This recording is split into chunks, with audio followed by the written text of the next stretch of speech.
RT coaching classes में आपका स्वागत है। आज हम कक्षा 12वीं के अर्धवार्षिक परीक्षा 2025-26 के राजनीति विज्ञान पेपर की स्टडी करेंगे। तो आप लेक्चर के लास्ट तक मेरे साथ बने रहें और अगर लेक्चर अच्छा लगता है तो लाइक करें, शेयर करें, सब्सक्राइब करें। सबसे पहला प्रश्न आपका, सोवियत संघ के पहले चुने हुए राष्ट्रपति कौन थे? तो कौन थे? हाँ, तो क्या आपका सोवियत संघ के पहले चुने हुए राष्ट्रपति कौन थे? तो बोरिस येल्त्सिन थे। और अगर आपसे पूछे अंतिम राष्ट्रपति कौन थे तो मिखाइल गोर्बाचेव। पहले की बात करें तो बोरिस येल्त्सिन और अंतिम की बात करें तो मिखाइल गोर्बाचेव। फिर नेक्स्ट आता, भारत ने परमाणु परीक्षण किए थे, कितने किए थे? तो कब किए थे? 1974 में पहला परमाणु परीक्षण था, 1974 में। इसका नाम क्या था? इस्माइलिंग बुद्धा। तो आप नाम भी लिख लीजिएगा, क्या नाम था इसका? इस्माइलिंग बुद्धा। नेक्स्ट है, विश्व व्यापार संगठन निम्नलिखित में से किस संगठन का उत्तराधिकारी है? तो general agreement on trade and tariff. फिर आता है CWC संधि पर कितने देशों ने हस्ताक्षर किए? तो CWC संधि पर 193 देशों ने हस्ताक्षर किए। भारत में भाषा के आधार पर सर्वप्रथम कौन सा राज्य गठित हुआ? तो आंध्र प्रदेश। CWC संधि पर कितने देशों ने हस्ताक्षर किए? तो कितने देशों ने? 193 पर। भारत में भाषा के आधार पर सर्वप्रथम कौन सा राज्य गठित हुआ? तो आंध्र प्रदेश। ठीक है, भारत में भाषा के आधार पर सबसे पहले आंध्र प्रदेश गठित हुआ। Indira is India, India is Indira का नारा दिया था DK बरुआ ने। क्या दिया था? India is Indira, India is India, India है ना, क्या दिया था कि इंदिरा इज इंडिया और इंडिया इज इंदिरा का नारा दिया था DK।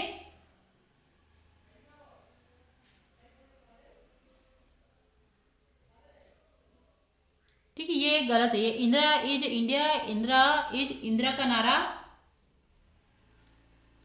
ये था फखरुद्दीन अली ने। किसने दिया था? फखरुद्दीन अली ने। नेक्स्ट क्वेश्चन है आपका, रिक्त स्थानों की पूर्ति कीजिए। आसियान के प्रतीक चिन्ह में धान की बालियां 10 देशों को इंगित करती है। आसियान के प्रतीक चिन्ह में धान की बालियां 10 देशों को इंगित करती है।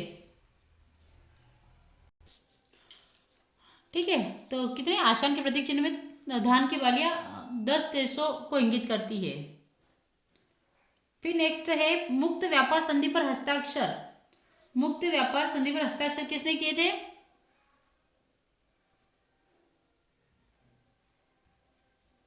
तो कोलंबो, सार्क शिखर है ना। मुक्त व्यापार संधि पर हस्ताक्षर कोलंबो सार्क शिखर सम्मेलन में हुए थे। तो इसका आंसर क्या लिखेंगे? इसका आंसर लिखेंगे हम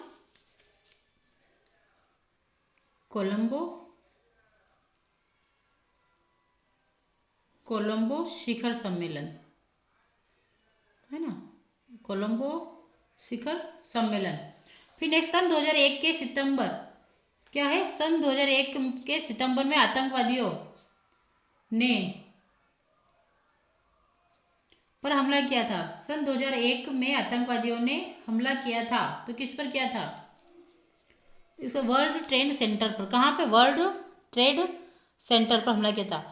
2 जून 2014 को राज्य बनाया गया। तो 2 जून 2014 को तेलंगाना राज्य बनाया गया। तेलंगाना राज्य बनाया गया।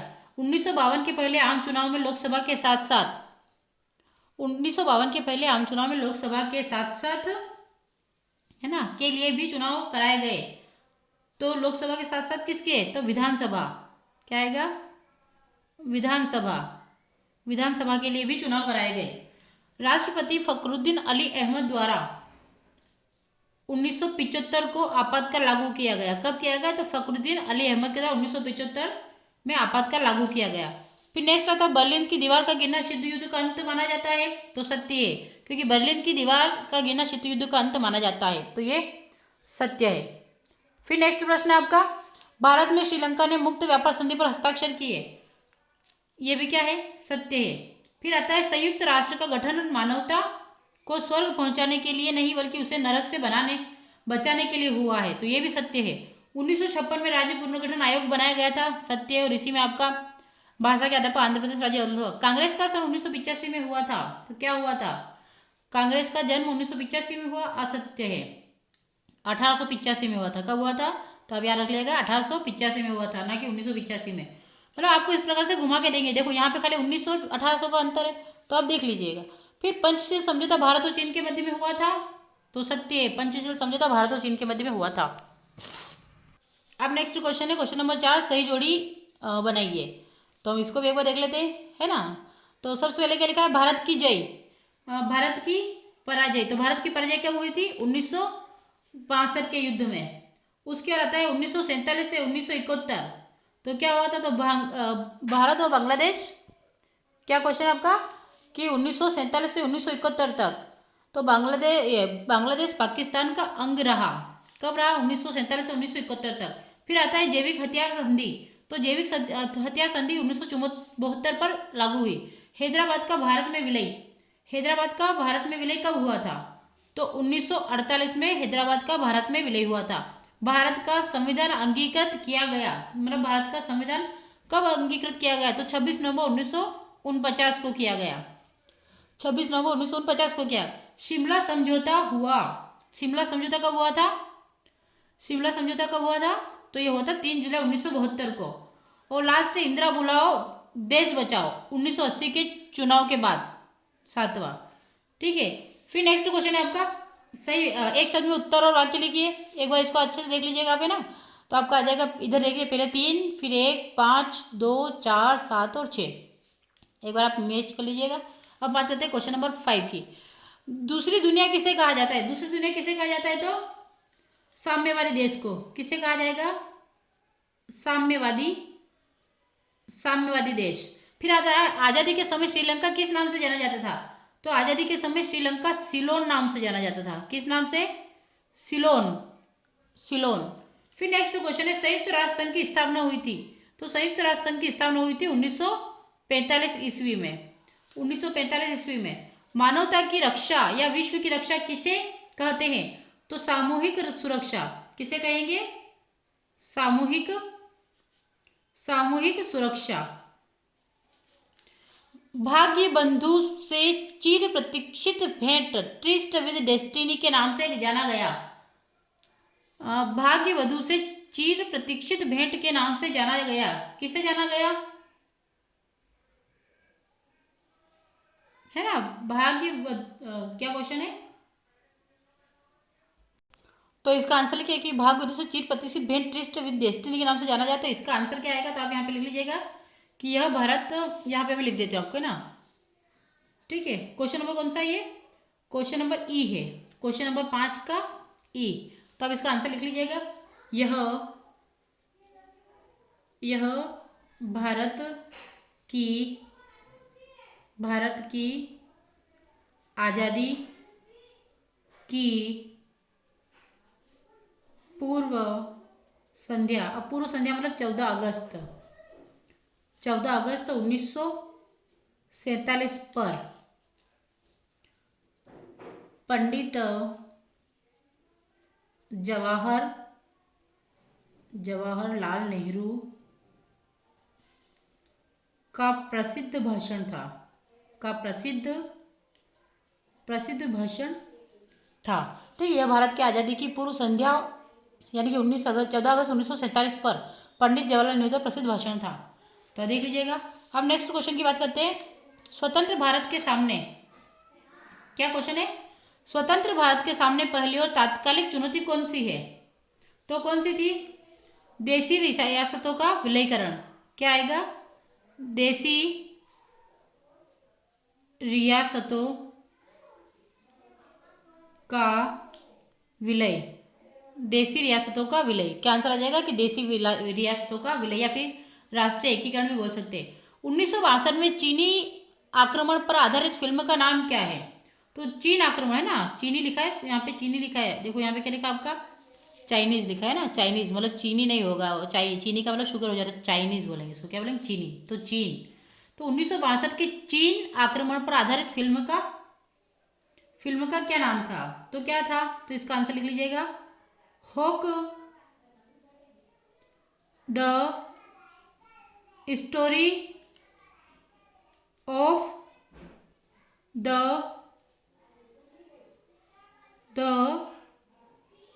सिनोस इंडियन वॉर।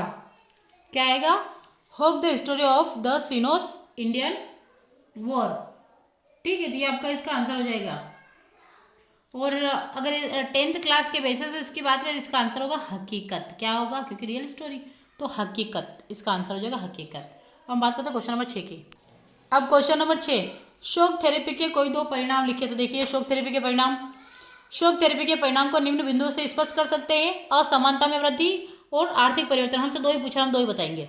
असमानता वृद्धि, तो निजीकरण के कारण पूर्व सोवियत संघ के गणराज्यों के अमीर व गरीब लोगों के बीच असमानता अधिक बढ़ गई थी। और पुराना व्यापारिक ढांचा तो नष्ट हो गया था, लेकिन उनके स्थान पर कोई वैकल्पिक ढांचा नहीं दिया गया, है ना, उनके कोई वैकल्पिक ढांचा नहीं दिया गया।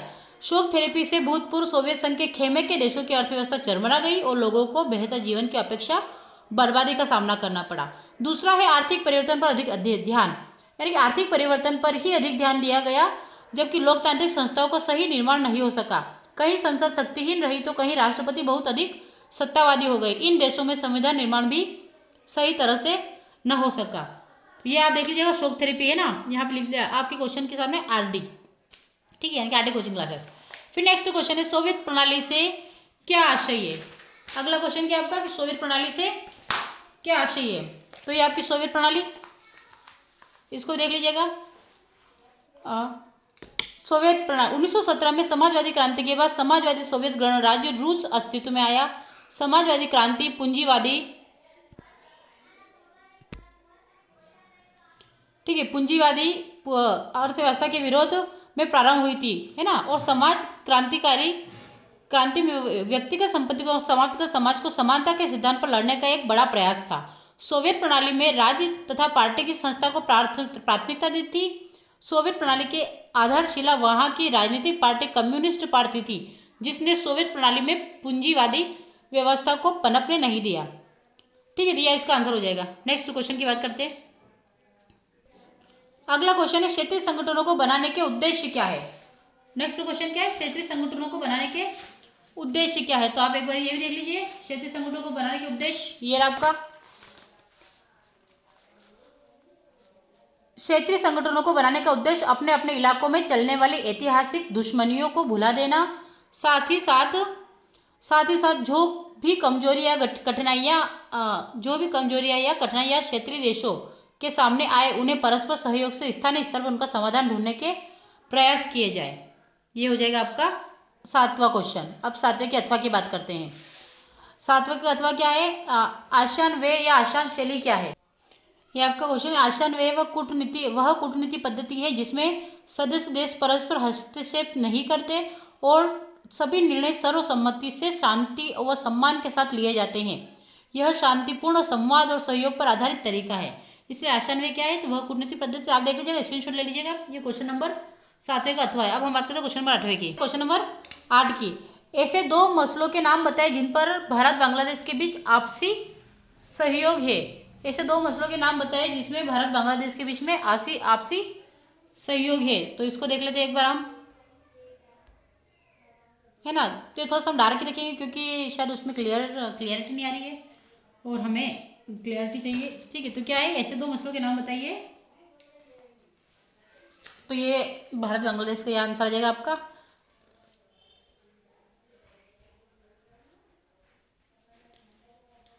ठीक है, क्या भारत बांग्लादेश के बीच आपसी सहमति के मसले। तो बांग्लादेश और भारत के बीच में गंगा ब्रह्मपुत्र नदी के जल में हिस्सेदारी सहित कई मुद्दों पर मतभेद है। भारतीय सरकारों के बांग्लादेश से नाखुश होने के कारणों में भारत में अवैध अप्रवास पर ढाका के खंडन, भारत विरोधी इस्लामिक कट्टरपंथी जमातों को समर्थन, भारतीय सेना को पूर्वोत्तर भारत में जाने के लिए अपने इलाके से रास्ता देने से बांग्लादेश के इनकार, ढाका के भारत को प्राकृतिक गैस निर्यात न करने के फैसले तथा म्यांमार को बांग्लादेशी इलाके से होकर भारत को प्राकृतिक गैस निर्यात न करने देने से जैसे मसले शामिल है। बांग्लादेश की सरकार का मानना है कि भारतीय सरकार नदी जल में हिस्सेदारी के सवाल पर क्षेत्रीय दादा की तरह बर्ताव करती है। इसके अलावा भारत की सरकार पर चटगांव पर्वतीय क्षेत्र में विद्रोह को हवा देने, बांग्लादेश के प्राकृतिक गैस में सेंधमारी करने और व्यापार में बेईमानी बरतने के भी आरोप है। तो ये एक इन दोनों के बीच में एक विवाद चल रहा है। नेक्स्ट क्वेश्चन की बात करते हैं हम, दक्षिण एशियाई मुक्त व्यापार क्षेत्र का उद्देश्य क्या है। क्वेश्चन क्या आपका नेक्स्ट, कि दक्षिण एशियाई मुक्त व्यापार क्षेत्र का उद्देश्य क्या है। तो आप इसको भी एक बार देख लीजिए, दक्षिण एशियाई मुक्त व्यापार क्षेत्र के उद्देश्य। तो आपका क्वेश्चन क्या हो जाएगा, क्वेश्चन नंबर 8 का, अथवा दक्षिण एशियाई देशों के बीच व्यापार बढ़ाना, आयात निर्यात पर लगने वाले शुल्क यानी टैरिफ कम करना और एक बड़ा मुक्त व्यापार बाजार बनाना ताकि आर्थिक सहयोग और विकास हो सके। ठीक है, इसको शोर में बोलते हैं साफ्ता। क्या बोलेंगे, साफ्ता। अब हम बात करते हैं क्वेश्चन नंबर 9 की, हमें अंतर्राष्ट्रीय संगठन क्यों चाहिए। क्या प्रश्न है, हमें अंतर्राष्ट्रीय संगठन क्यों चाहिए। तो इसको भी हम एक बार देख लेते हैं कि हमें अंतर्राष्ट्रीय संगठन क्यों चाहिए। तो अंतर्राष्ट्रीय संगठन देशों के बीच शांति बनाए रखने, आर्थिक सामाजिक सहयोग बढ़ाने, विवादों को शांतिपूर्ण तरीके से सुलझाने और वैश्विक समस्याओं जैसे गरीबी, पर्यावरण, आतंकवाद को मिलकर हल करने के लिए आवश्यक है। तो ये आ जाएगा अंतर्राष्ट्रीय संगठन देशों में शांति बनाए रखने के तरीके, है ना। तो ये आपका क्वेश्चन का आंसर हो गया। अब हम बात करते हैं इसके अथवा की। नेक्स्ट क्वेश्चन है, विश्व स्वास्थ्य संगठन के 2 कार्य। क्या क्वेश्चन है, विश्व स्वास्थ्य संगठन के 2 कार्य। तो इसके कार्य भी देख लेते हैं हम। ये क्वेश्चन नंबर 9 का अथवा का आंसर है विश्व स्वास्थ्य संगठन के कार्य। तो विश्व स्वास्थ्य संगठन के प्रमुख कार्य निम्नलिखित है। बीमारी की रोकथाम, संगठन का कार्य विश्व के देशों को बीमारियों की रोकथाम हेतु जागरूक करना। विश्व स्वास्थ्य संगठन के परामर्शदाता क्षय रोग, मातृ एवं बाल सुरक्षा, पोषण तथा स्वच्छता इत्यादि के क्षेत्रों में कार्य करते हैं और संगठन प्रतिवर्ष सैकड़ों डॉक्टरों एवं नर्सों को अन्य देशों में जाकर अध्ययन एवं अनुसंधान करने हेतु छात्रवृत्तियां प्रदान देता है। और दूसरा है बीमारी का उपचार, विश्व स्वास्थ्य संगठन द्वारा टीकों और औषधियों हेतु अंतर्राष्ट्रीय मापदंड निर्धारित किए जाते हैं। यह संगठन हैजा तथा चेचक इत्यादि संक्रामक रोगों से संबंधित सूचना मीडिया द्वारा दुनिया के देशों में पहुंचाते हैं। और भी बहुत सारे, तो आप देख लीजिएगा, आपसे 2 ही पूछा है तो मैंने यहाँ पे तीनों बता दी। एक से सार्वजनिक सेवा में सक्रिय लोगों का प्रशिक्षण और फिर है स्वास्थ्य प्रशासन को सुधारने में मदद। तो आप इसमें से 2 नंबर के लिए पूछा है तो आप 2 ही लिखेंगे, एक्स्ट्रा नहीं लिखेंगे। ठीक है, क्योंकि आप एक्स्ट्रा लिखेंगे तो भी आपको नंबर तो 2 ही मिलेंगे। इससे अच्छा है हम अपनी एनर्जी कम वेस्ट करें और जितना पूछा जाए उसी का जवाब दें, ना कि एक्स्ट्रा दिया जाए। हाँ, अगर 4 मिनट पूछे तो आप ये पूरा लिख दीजिएगा, लेकिन 2 नंबर के लिए आपका इतना काफ़ी होगा। इसमें से आप जो आपको उचित लगे या शॉर्ट पॉइंट लगे वो लिख लीजिएगा। अब हम बात करते हैं क्वेश्चन नंबर 10 की, भारत विभाजन के कोई 2 कारण लिखिए। क्या क्वेश्चन है, भारत विभाजन के 2 कारण लिखिए। तो हम क्वेश्चन नंबर 10 और 10 के अथवा दोनों को देखेंगे। ठीक है,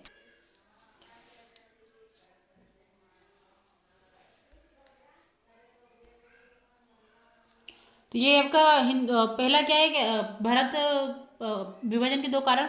तो पहला है हिंदू मुस्लिम सांप्रदायिक तनाव, ब्रिटिश शासन के दौरान हिंदू और मुसलमानों के बीच अविश्वास बढ़ता गया जिसके कारण अलग राष्ट्र की मांग तेज हुई थी। तो एक तो पहला ही आएगा कि हिंदू मुस्लिम सांप्रदायिक तनाव, तो ब्रिटिश शासन के दौरान हिंदू और मुसलमानों के बीच अविश्वास बढ़ता गया जिसके कारण अलग राष्ट्र की मांग तेज हो गई। और दूसरा मुस्लिम लीग की 2 राष्ट्र सिद्धांत की मांग। मुस्लिम लीग विशेषकर मोहम्मद अली जिन्ना ने कहा कि हिंदू और मुसलमान 2 अलग अलग राष्ट्र हैं, इसलिए उन्हें अलग देश चाहिए। ये आपका हो जाएगा भारत विभाजन के 2 कारण। अब हम बात करेंगे भारत विभाजन के परिणाम, है ना। तो भारत विभाजन के 2 परिणाम 10वें के अथवा, ये 10वें का अथवा है। तो भारत विभाजन के परिणाम, विशाल पैमाने पर जनसंख्या स्थानांतरण, लाखों हिंदू और सिख भारत आए तथा लाखों मुसलमान पाकिस्तान चले गए। इस पलायन में भारी हिंसा, कष्ट और जान माल की हानि हुई। और दूसरा है 2 नए राष्ट्रों का जन्म। विभाजन के परिणाम स्वरूप भारत और पाकिस्तान 2 स्वतंत्र देशों के रूप में अस्तित्व में आए। तो वो हो गया भारत विभाजन के कारण, और ये जो था ये भारत विभाजन के परिणाम। ठीक है, दोनों क्वेश्चन अलग अलग है। ये क्वेश्चन नंबर 10 का अथवा वाला क्वेश्चन का आंसर है दोनों, है ना। ठीक है, अब क्वेश्चन नंबर 11, मतदान के बदलते तरीके। अभी हमने दोनों करे तो आप दोनों देख लीजिएगा। अब मतदान के बदलते तरीके क्या थे। तो मतदान के बदलते तरीके देख लेते हैं एक बार हम, है ना। तो ये आपका ये आंसर है आपका मतदान के बदलते तरीके। मैंने यहाँ पे टिक नहीं लगाया, बाकी आपको पूरा आंसर मिलेगा। ठीक है, क्या है ये, तो ये वाला क्वेश्चन आपका क्या है, मतदान के बदलते तरीके।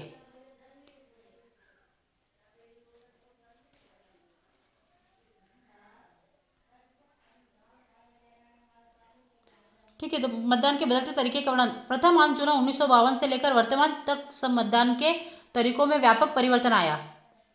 प्रथम चुनाव में प्रत्येक मतदान केंद्र पर हर एक उम्मीदवार के लिए एक मत पेटी रखी जाती थी जिस पर उम्मीदवार का नाम व चिन्ह होता था। प्रत्येक मतदाता को एक कोरा मतपत्र दिया जाता था जिसे वह अपनी पसंद के उम्मीदवार की पेटी में डाल देता था। 1957 में भी इसी पद्धति से चुनाव हुआ। उसके पश्चात यह तरीका बदल दिया गया। अब मतदान केंद्र पर एक ही मत पेटी रखा जाने के लगा तथा मतपत्र पर उम्मीदवार का नाम व चिन्ह अंकित किया जाने लगा।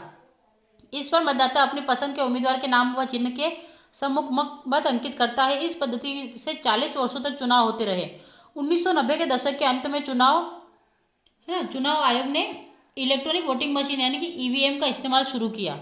सर्वप्रथम ईवीएम का उपयोग केरल के एक विधानसभा में 1982 में प्रयोग के रूप में किया गया और 2004 से पूरे देश में ईवीएम उपयोग किया जाने लगा। चुनावों के कुछ पार्टियों एवं व्यक्तियों द्वारा ईवीएम पर संदेह व्यक्त किया जाने लगा। उन्होंने इसके हैकिंग होने व किसी का वोट किसी को जाने की बात कही, परंतु निर्वाचन आयोग इसे सिद्ध करने के लिए कहने पर कोई भी सामने नहीं आया। परंतु निर्वाचन आयोग ने विश्वसनीयता को बनाए रखने के लिए उद्देश्य से भारत सरकार ने अगस्त 2013 में निर्वाचन नियमों का संचालन 1961 को संशोधित करते हुए आयोग को ईवीएम के साथ वीवीपैट का उपयोग करने में सक्षम बनाने अधिसूचना जारी की।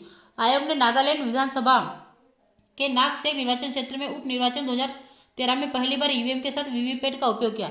अब वीवीपैट क्या मतलब थोड़ा सा देख लीजिए कि जब आप चुनाव में वोट देते हैं तो सामने की स्क्रीन पे आपको एक फोटो दिखाई देता है कि आपने जो बटन दबाया है आपका वोट उसी को गया है। तो जिसका बटन दबाएंगे उसी का चुनाव चिन्ह आपको उस स्क्रीन पर दिखेगा। तो आप समझ जाएंगे कि हाँ मेरा वोट इसी को गया है, क्योंकि पहले छेड़खानी हुआ करती थी।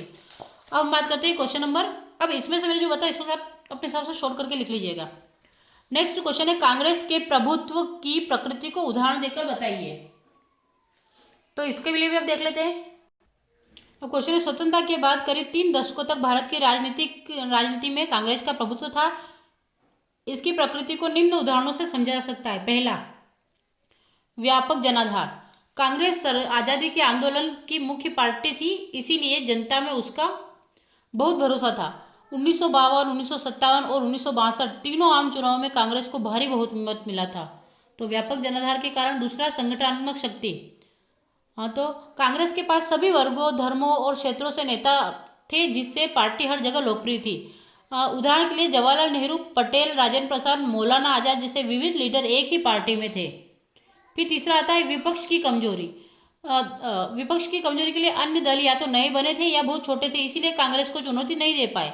और उदाहरण की बात करें तो 1952 में सबसे बड़ा विपक्षी दल सोशलिस्ट पार्टी थी, जिसके पास बहुत कम सीटें थी। फिर लास्ट, इसमें हम ये लास्ट देख लेते हैं, नीतियों का व्यापक समर्थन। कांग्रेस की आर्थिक, सामाजिक और विदेश नीतियों को जनता का समर्थन मिला और पंचवर्षीय योजनाएं, सार्वजनिक क्षेत्र यानी कि PSU, गुट निरपेक्ष नीति आदि लोकप्रिय हुए।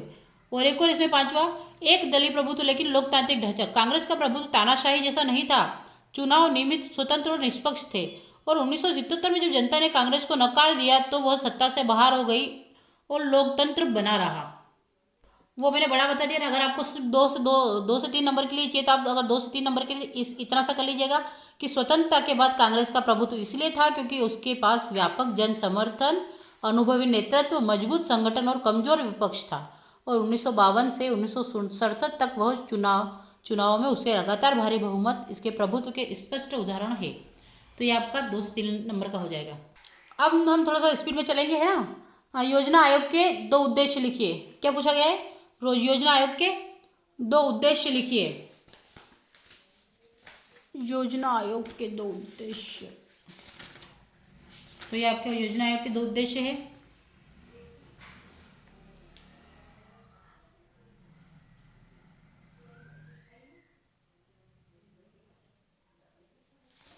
तो योजना आयोग के उद्देश्य और कार्य एक ही होते हैं ना, तो आप देख लीजिएगा। भारत में योजना आयोग की स्थापना मार्च 1950 में हुई थी और योजना आयोग के कार्य क्या थे? राष्ट्रीय संसाधनों के अधिकाधिक प्रभावी और संतुलित उपयोग हेतु योजना निर्मित करना और केंद्र एवं उसकी इकाई राज्यों की सरकारों द्वारा विशेष समस्या पर परामर्श मांगने पर अपनी सलाह देना। एक तरह से ये उद्देश्य भी हो जाएंगे, उसके कार्य भी हो जाएंगे। फिर नेक्स्ट क्वेश्चन है आपका, नेक्स्ट क्वेश्चन क्या है आपका? पहली पंचवर्षीय योजना का किस चीज पर सबसे ज्यादा जोर पड़ा? क्या क्वेश्चन है? पहली पंचवर्षीय योजना का किस पर सबसे ज्यादा जोर पड़ा? तो इसके लिए आंसर देख लीजिएगा, है ना। क्या है? प्रथम पंचवर्षीय योजना किस पर सबसे ज्यादा? तो पहली पंचवर्षीय योजना में कृषि क्षेत्र पर सबसे ज्यादा जोर दिया गया था। इस योजना के अंतर्गत कृषि क्षेत्र का विकास करने के लिए बांध, सिंचाई व कृषि संबंधी योजनाओं में निवेश किया गया। नेक्स्ट प्रश्न, गुट निरपेक्षता की नीति क्या थी? नेक्स्ट क्वेश्चन क्या है? गुट निरपेक्षता की गुट निरपेक्षता की नीति क्या थी, तो ये भी देख लीजिए गुट निरपेक्षता की नीति।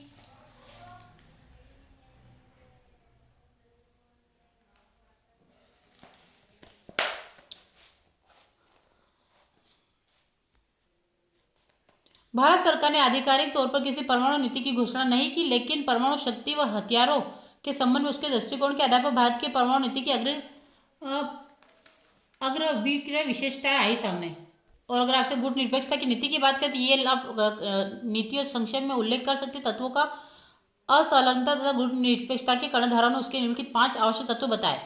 इससे संबंधित देश अपनी स्वतंत्र नीति का अनुसरण करता हो, उसका सदस्य देश उपनिवेशवाद का विरोध करता हो, इसका सदस्य देश किसी भी सैनिक गुट का सदस्य न हो, सदस्य देश ने किसी बड़ी शक्ति या ताकत के साथ द्विपक्षीय समझौता न किया हो। तो ये उसके उद्देश्य के रूप में आप लिख सकते हैं। नेक्स्ट प्रश्न है, भारत की विदेश नीति में नेहरू की क्या भूमिका थी। क्या क्वेश्चन है कि भारत की विदेश नीति में नेहरू की भूमिका।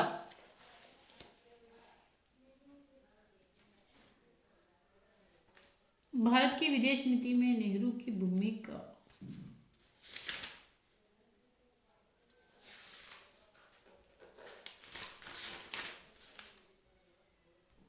तो यह आ जाएगा भारत की विदेश नीति में नेहरू की भूमिका। नेहरू भारत के प्रथम प्रधानमंत्री के साथ साथ विदेश मंत्री भी थे।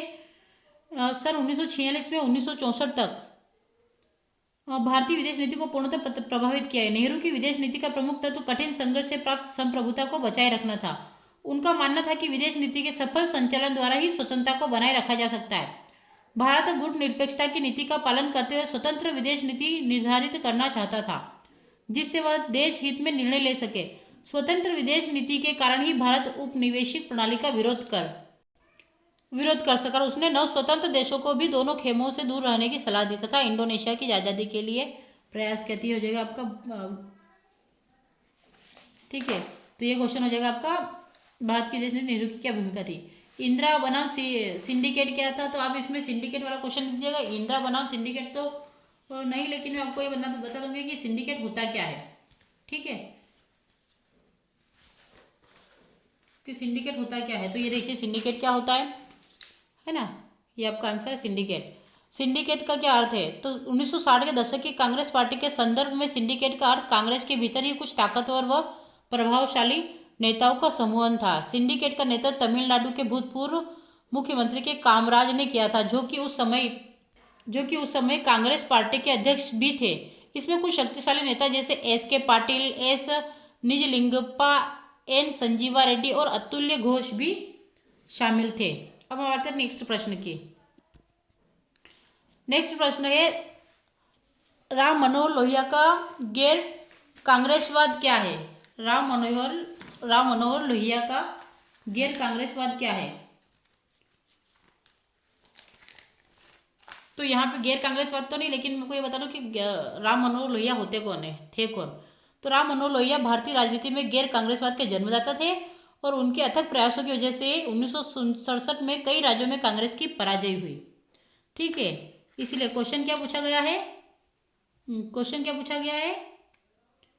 राम मनोहर लोहिया कांग्रेस का क्या है ना। तो यही बस कि राम मनोहर लोहिया तो भारतीय राजनीति में गैर कांग्रेसवाद के जन्मदाता थे। उनके पृथक प्रयासों की वजह से ही 1967 में कई राज्यों में कांग्रेस का पराजय हुई। नेक्स्ट प्रश्न है, आपातकाल क्यों लागू किया गया, क्या ऐसा करना जरूरी था। क्या प्रश्न है, आपातकाल क्यों लागू किया गया, क्या ऐसा करना जरूरी था।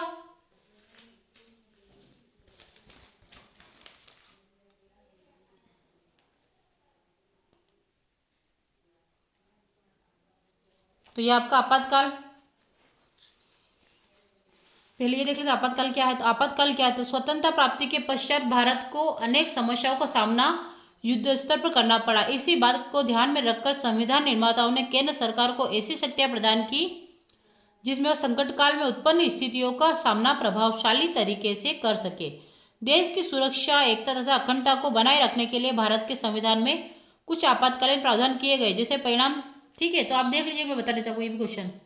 तो इसी के अथवा में दे रखा है, 25 जून 1975 के दिन सरकार ने घोषणा की कि देश में गड़बड़ी की आशंका है, और इस तर्क के साथ उसने संविधान के अनुच्छेद 352 को लागू किया। यानी 352 यानी कि आपातकाल की घोषणा को बताता है। इस अनुच्छेद के अंतर्गत प्रावधान किया गया कि बाहरी अथवा अंदरूनी गड़बड़ी की आशंका होने पर सरकार आपातकाल लागू कर सकती है। सरकार का निर्णय था कि गंभीर संकट की घड़ी आन पड़ी है और इस वजह से आपातकाल की घोषणा जरूरी हो गई।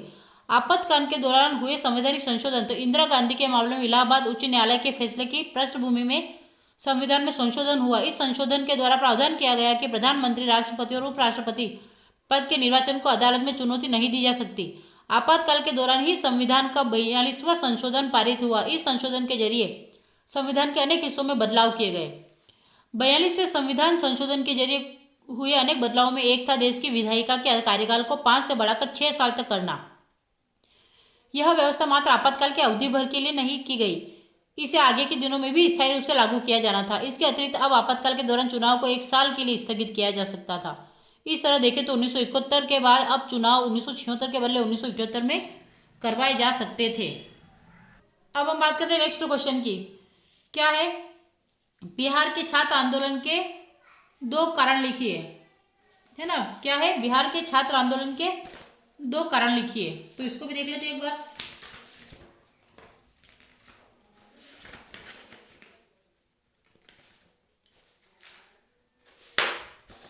बिहार के छात्र आंदोलन के 2 कारण, तो ये रहा आपका यहाँ पे, तो ये लिख लीजिएगा। बिहार आंदोलन जयप्रकाश नारायण के नेतृत्व में 1974 में चलाया गया था। जयप्रकाश नारायण ने इसे पूर्ण या व्यापक क्रांति भी कहा। जयप्रकाश नारायण ने 1975 में बिहार के लोगों को संबोधित करते हुए कहा कि बिहार आंदोलन का मुख्य उद्देश्य समाज एवं व्यक्ति के सभी पक्षों में एक क्रांतिकारी परिवर्तन लाना है। यह उद्देश्य ऐसा नहीं जिसे एक दिन या एक वर्ष में प्राप्त किया जाए, बल्कि अपने उद्देश्य को प्राप्त करने के लिए हमें एक लंबे समय तक बिहारी आंदोलन जारी रखना होगा। अब ये क्वेश्चन इसका आंसर नहीं है, लेकिन मैंने आपको ये बता दिया है कि इस प्रकार से आपका आंसर बन सकता है। बिहार के छात्र आंदोलन के 2 कारण लिखिए, और हमें पूछा है बिहार के छात्र आंदोलन के 2 कारण। तो छात्र आंदोलन आप इस प्रकार से बना लीजिएगा, आपका हो जाएगा। मैं चैप्टर का नाम बता देती हूँ, लोकतांत्रिक व्यवस्था का संकट। चैप्टर का नाम क्या है? लोकतांत्रिक व्यवस्था का संकट। नेक्स्ट क्वेश्चन की बात करते हैं हम।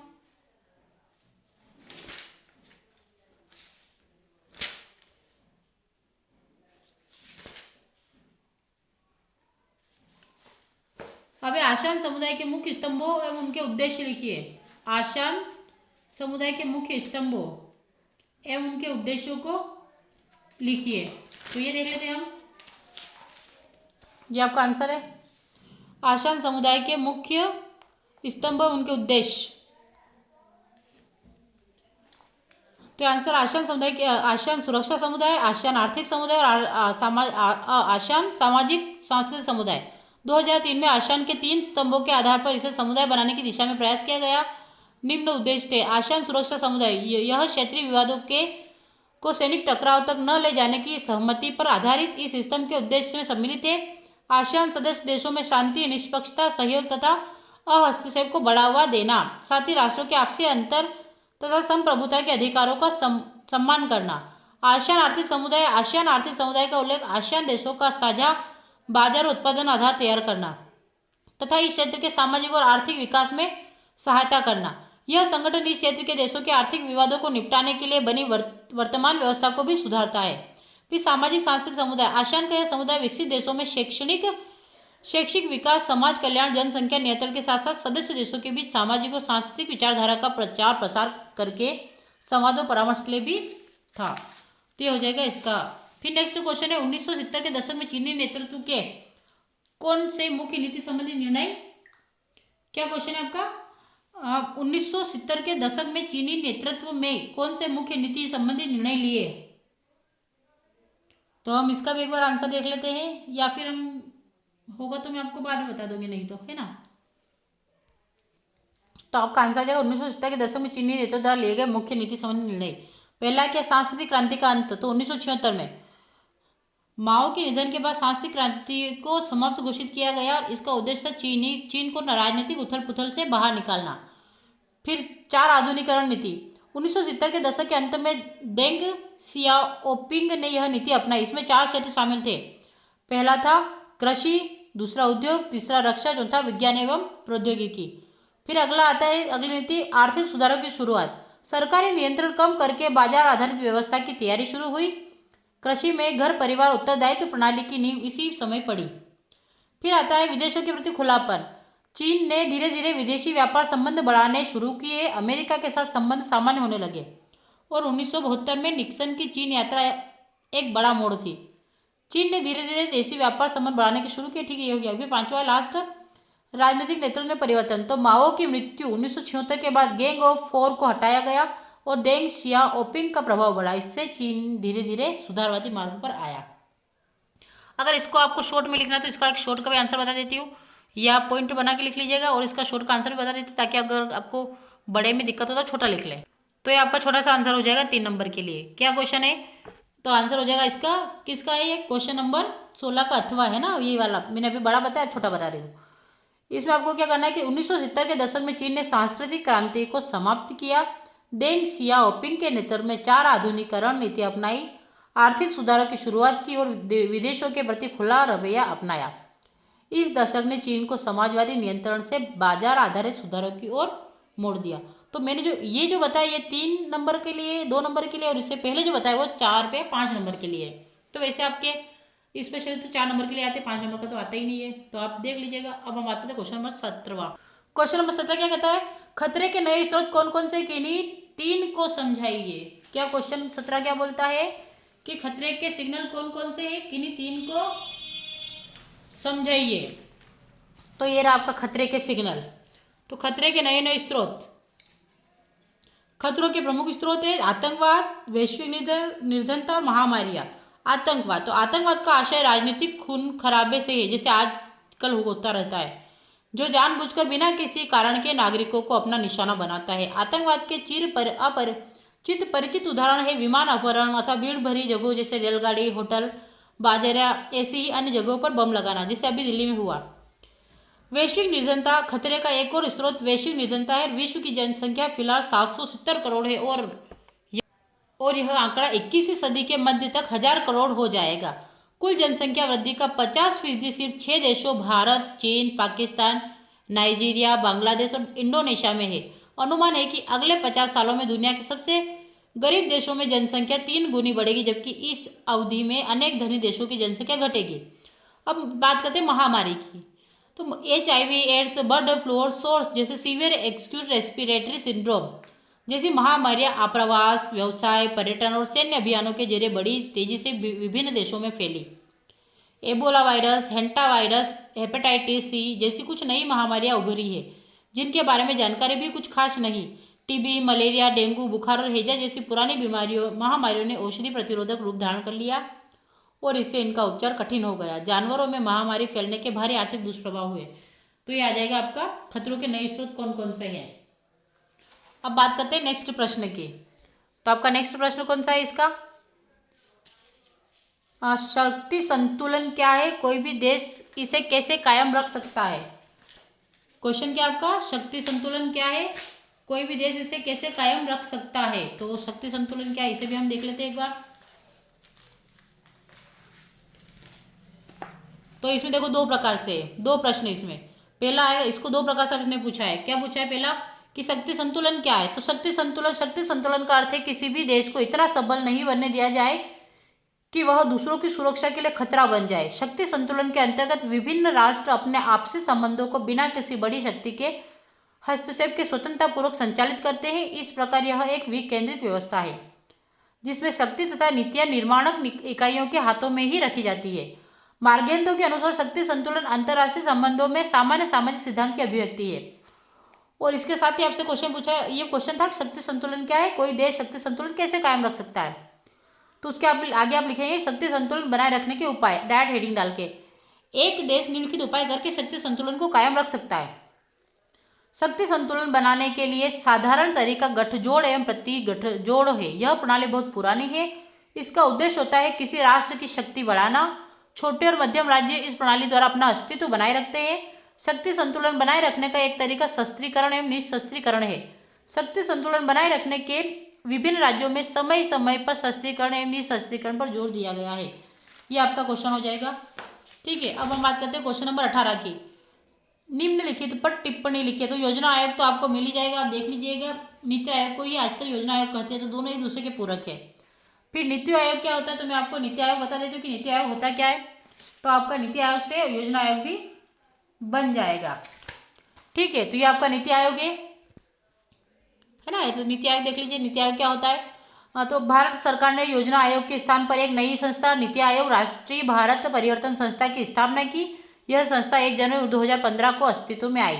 आयोग के अध्यक्ष प्रधानमंत्री है, जबकि शुरुआत में जब प्रधानमंत्री मोदी आए थे तभी से ये योजना चालू हुई। कार्य की बात करें तो आयोग का कार्य राष्ट्रीय प्राथमिकताओं की संस्तुति करना तथा नीतिगत एवं आर्थिक मसलों पर सरकार को तकनीकी परामर्श देना। आयोग द्वारा ग्राम स्तर के नियोजन हेतु संयंत्र विकसित किया जाएगा और क्रमशः नीचे से ऊपर तक नीतिगत मसौदे की रूपरेखा तैयार की जाएगी। तो नीति आयोग और योजना आयोग दोनों आपको इसमें एक साथ पूछ लिया है, बाकी होते दोनों एक ही, बस नाम चेंज है और कुछ नहीं। ठीक है, फिर आता है आत्मनिर्भरता। तो आत्मनिर्भरता भी आप अपने हिसाब से देख लीजिएगा, इतना वो प्रेशराइज होने की आवश्यकता नहीं है। विकेंद्रीकरण नियोजन प्रणाली अगर आपको मिलता है तो ठीक है, नहीं तो फिर मैं बाद में करवाई दूंगी, अभी मेरे पास थोड़ा सा समय कम है। फिर हम बात करते हैं 1961 के दशक को खतरनाक दशक का कहा जाता है। तो इसको खतरनाक दशक क्यों कहा जाता है, इसके बारे में हम देख लेते हैं एक बार। 1960 के दशक को खतरनाक दशक क्यों कहा जाता है, मतलब ऐसा क्या था कि इसको खतरनाक दशक कहा जाता है ना। तो ये देख लेते हैं, ये इसका आंसर है कि वो 1960 के दशक को निम्नलिखित कारणों से खतरनाक दशक कहा जाता है। 1962 में भारत चीन युद्ध, 1964 में प्रधानमंत्री पंडित जवाहरलाल नेहरू की मृत्यु, 1965 में भारत सरकार युद्ध, 1966 में प्रधानमंत्री लाल बहादुर शास्त्री की मृत्यु और देश में व्याप्त खाद्यान्न संकट। तो इस प्रकार से 1960 के दशक को खतरनाक दशक कहा जाता है, क्योंकि इतनी अपार क्षति हुई थी। ठीक है, नेक्स्ट क्वेश्चन। और जो क्वेश्चन मैंने जैसे ये बोला ना कि आपको ये वाले और ये वाले नहीं छू करवाए ना, तो मैं आपको करवाऊंगी। ठीक है, अगर आज के लेक्चर में नहीं करवा भी तो अगले लेक्चर में करवाऊंगी, बट करवाऊंगी जरूर। अगला आता है टिप्पणी लिखिए। तो गठबंधन सरकार, गठबंधन सरकार पर टिप्पणी लिखिए। अब गठबंधन सरकार क्या होती है आप भी जानते हैं, हम भी जानते हैं क्या होती है गठबंधन सरकार।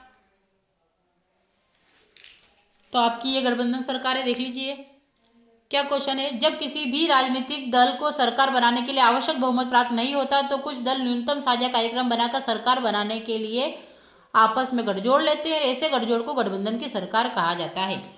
नेक्स्ट प्रश्न है आपका दल बदल। तो दल बदल क्या होता है, तो आप दल बदल भी एक बार देख लीजिए कि आपका दल बदल होता क्या है। थोड़ा सा समय की कमी है, उसके वजह से मैं आपको थोड़ा सा शॉर्ट में चलेंगे, वरना लेक्चर बहुत ज़्यादा लंबा हो जाएगा इतना। ठीक है, तो दल बदल क्या है ये भी देख लीजिए। ये दल बदल आपका है ना, क्या है दल बदल का अर्थ। तो किसी विधायिका का किसी दल के टिकट पर निर्वाचित होकर उसे छोड़ देना और अन्य किसी दल में शामिल हो जाना, किसी दल को छोड़ने के बाद विधायक का निर्दलीय होना, ये दल बदल का अर्थ होता है। ठीक है, नेक्स्ट क्वेश्चन है आया राम गया राम। क्या क्वेश्चन है, आया राम गया राम। ठीक है, तो ये भी देख लीजिए आया राम गया राम क्या होता है। तो ये आपका आया राम गया राम। भारतीय राजनीति में नेताओं का पार्टी बदलना बड़ा आम हो गया है। सालों तक किसी पार्टी से जुड़े रहने के बावजूद नेता मनमाफिक सम्मान न मिलने पर पाला बदलते देखे गए हैं। नेताओं, विधायकों या सांसदों के लिए यह कोई बड़ी बात नहीं थी और न है। इस तरह के नेताओं व विधायकों को दल बदलकर बदलू कहा जाता है। भारत में पाला बदलने की इस प्रवृत्ति के लिए आयाराम और गयाराम वाक्य का उपयोग किया जाता है। ठीक है, यानी कि कोई कभी इस पार्टी में तो कभी उस पार्टी में, कभी इधर फायदा तो कभी उधर फायदा, तो इसे आयाराम गयाराम बोला जाएगा। फिर नेक्स्ट क्वेश्चन है आपका सोवियत संघ का विघटन क्यों हुआ, विघटन की परिणतियां लिखिए। तो सोवियत संघ का विघटन क्यों हुआ, विघटन की परिणति यानी कि परिणाम लिखिए। तो ये आपका सोवियत संघ के विघटन का कारण देख लीजिए आप। तो आप खाली स्क्रीनशॉट ले लीजिएगा, समय कम है, मैं आपको बिल्कुल अब पूरा बोल कर समझा कर नहीं कर सकती। तो एक ही सोवियत संघ के विघटन के कारण आपको दिया गया है, तो आप थोड़ा सा देख लीजिएगा, है ना। आपको जितना पूछा, अगर 3 नंबर हिसाब से पूछा था, अभी 3 नंबर हिसाब 4 नंबर हिसाब से इतना कर लीजिए, 3 नंबर हिसाब 3 पॉइंट बना दीजिएगा, तो ये आपका कंप्लीट हो जाएगा। अब आता है इसका नेक्स्ट, महाशक्ति छोटे देशों के साथ सैन्य संगठन क्यों रखती है। तो ये भी देख लीजिए, इसका आंसर ये है महाशक्ति छोटे देशों के साथ सैन्य संगठन क्यों रखती है और कोई 3 कारण। तो ये हो जाएगा आपका ये वाला आंसर। ठीक है, तो ये आप देख लीजिएगा। फिर आता है अगला, शीत युद्ध के बाद 1951 से संयुक्त राष्ट्र में आए बदलाव। तो ये मैं आपको नेक्स्ट लेक्चर में करा दूंगी। संयुक्त राष्ट्र और ये शीत युद्ध आप पहले पार्ट में देख लीजिएगा, 2 ध्रुवों के अंत वाले में आपको मिल जाएंगे। अगर गाइड में नहीं मिलता हो तो आप बुक में देख लीजिएगा। संयुक्त राष्ट्र संघ को ज्यादा प्रासंगिक बनाने के लिए कौन कौन से कदम उठाए गए? क्या क्वेश्चन है? संयुक्त राष्ट्र संघ को ज्यादा प्रासंगिक बनाने के लिए क्या क्या कदम उठाए गए? तो आप एक बार इसको भी देख लीजिएगा। अब मैं कुछ भी बोलने वाली नहीं, आपको खाली मैं दिखा दूंगी, आप स्क्रीनशॉट लेके लिखते रहेंगे, है ना, हमारे पास समय की कमी है, हम बस पढ़ते रहो। ठीक है, संयुक्त राष्ट्र संघ को और अधिक प्रासंगिक बनाने के लिए कौन कौन से कदम उठाए गए? तो आपका ये यहाँ से यहाँ तक हो जाएगा। तो 2005 में संयुक्त राष्ट्र संघ के सदस्य 60 साल पूरे किए गए। ठीक है, तो ये आपका इसका यहाँ से यहाँ तक का स्क्रीनशॉट ले लीजिएगा। ठीक है, तो ये आपका आंसर हो जाएगा, है ना, यहाँ से लेके यहाँ तक ये संयुक्त राष्ट्र संघ का है। तो ठीक है, इसके बारे में नेक्स्ट क्वेश्चन करते हैं। क्वेश्चन नंबर 22 की बात करते हैं। निम्नलिखित पर टिप्पणी लिखिए। तो भारत की परमाणु नीति, क्या बोला गया है? भारत की परमाणु नीति। तो भारत की परमाणु नीति देख लेते एक बार। भारत की परमाणु नीति, तो देखिए आप भारत की परमाणु नीति बोले, भारत की परमाणु नीति की विशेषता बोले, यही होगा। तो ये भारत की परमाणु नीति है ना। ठीक है, क्या है कि भारत सरकार ने आधिकारिक तौर पर किसी परमाणु नीति की घोषणा नहीं की, लेकिन परमाणु शक्ति या हथियार के संबंध में उसके दृष्टिकोण के आधार पर भारत की परमाणु नीति अग्र विशेषताएं हैं। तो ये हो जाएगा। तो ये आपके भारत सरकार की परमाणु नीतियां बहुत सारी है, आप इसमें से स्क्रीनशॉट लेके और नोट कर लीजिएगा। ठीक है, ये सारी आपकी भारत सरकार की परमाणु नीतियां हैं, यहाँ से लेकर तो यहाँ तक। ठीक है, तो भारत सरकार परमाणु के शांतिपूर्ण प्रयोग हेतु प्रत्येक देश के अधिकार का समर्थक है, और ईरान के मामले में भारत सरकार ने उसके इस अधिकार का समर्थन किया। तो ये आप देख लीजिए, पहला दूसरा आपके जितने उचित लगे उतने पॉइंट लिखिए, पॉइंट की कमी नहीं है। विश्व राजनीति की के बदले समीकरण लिखिए। क्या है? विश्व राजनीति के बदलते समीकरण लिखिए। तो ये भी देख लीजिएगा आपके विश्व राजनीति के बदलते समीकरण। समीकरण बोले या गठबंधन बोले एक ही बात होती है। तो भारत तथा विश्व राजनीति में बदलते गठबंधन का वर्णन कीजिए। गठबंधन बोले या समीकरण बोले एक ही। भारत सरकार के स्वतंत्रता के समय पूरा विश्व दो गुटों में बटा हुआ था। एक गुट जिसको प्रतिनिधित्व अमेरिका कर रहा था, तो दूसरा गुट निरपेक्ष जिसे प्रतिनिधित्व सोवियत संघ कर रहा था। तो ये दोनों है, एक अमेरिका का प्रतिनिधित्व करता है, दूसरा सोवियत संघ का प्रतिनिधित्व करता है। तो ये आपका इसका आंसर हो जाएगा, आप स्क्रीनशॉट ले लीजिएगा।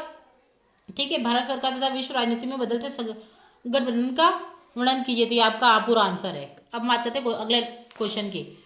इसका अथवा गुट निरपेक्षता की नीति क्या है, इसकी विशेषताएं लिखिए।